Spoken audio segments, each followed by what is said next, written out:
வந்து அந்த தெய்வம் வந்து யார் கும்பிட்டாலுமே அதனுடைய பலனை வந்து அந்த அம்மா கொடுப்பாங்கன்றது தான் இன்றைய கடிகாலத்தில் கூட அதனுடைய இது வந்து சிறப்பாக செய்திருக்கு.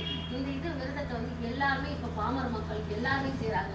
உங்களுக்கு தெரியும், நான் பார்த்த வரைக்கும் இப்போ வந்து நேற்று கூட ஒருத்தர் யாருமே தெரியாது இட்லி விற்கிறவங்க செய்கிறாங்க. இட்லி விற்கிறவங்க, இட்லி வியாபாரம் பண்ணுறாங்க, அவங்க செய்கிறாங்க. பூ விற்கிறவங்க அவங்க செய்கிறாங்க. சாதாரண மனுஷர்கள் கூட அவங்க சக்திக்கு என்ன முடியுமோ அது செய்கிறாங்க. ஏன்னா அதில் எல்லா ஐஸ்வர்யமும் அந்த அம்மா கொடுக்குறவங்களுக்காக. அந்த அம்மாவோடைய பேர் வரலட்சுமி. 9வது லக்ஷ்மி. எத்தனாவது லக்ஷ்மி?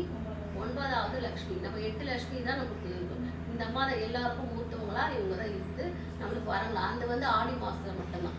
இதே வந்து தீபாவளி வேதாரணம் கௌரின்னு ஒன்று இருக்குல்லையா, அதெல்லாம் வந்து லக்ஷ்மி சேர்ந்த வகை கிடையாது, அம்மனை சார்ந்த வகை வரும். புரியுதுங்களா? சொல்லணும்னு இன்னைக்கு தோணுச்சு.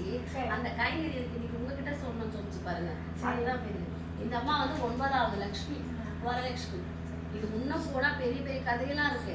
ஆமா, அது நம்ம சிம்பிளா சொல்றவங்க புரிஞ்சு ஏத்துக்கிற அளவுக்கு நம்ம சொல்றதுக்கு அந்த இது வரணும் தான் சொல்லி நீ சொல்லணும்னு தோணுச்சு. அந்த அம்மா வந்து எப்படின்னா வயசானவங்களா தான் வருவாங்க. ரொம்ப பழுத்த சுமங்கலி. அவன் பேரே வந்து பழுத்த சுமங்கலியே வாரணும். அந்த பாட்டிலேயே வரும் பாருங்க, பழுத்த சுமங்கலி வாரணுமான்னு தான் பாடுவாங்க. பழுத்த சுமங்கலினா என்ன, ரொம்ப முதிர்ந்து வயசானவங்க. பத்தி பார்த்துக்கோ.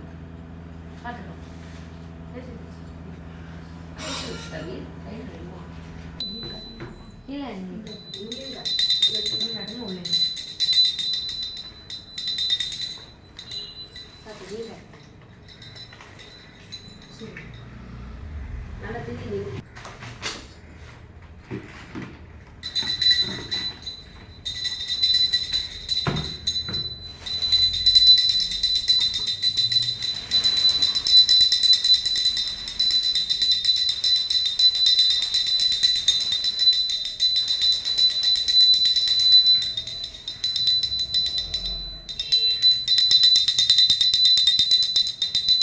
சாப்பிடுங்க.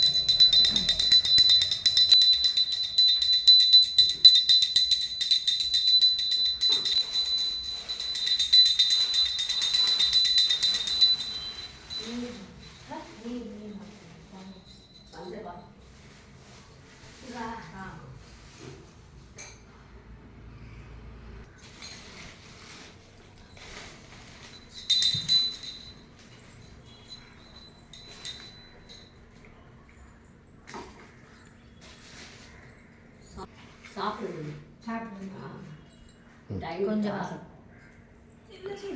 சட்டில் வச்சு அந்த அம்மா இல்லையா வந்துப்பா. அவங்க நேற்று வந்துட்டு போனாங்க, வருவாங்க. அவங்க லேட்டாக வருவாங்க, கோயிலில் கொஞ்சம் வேலை பார்த்துருவாங்க அப்படின்னா.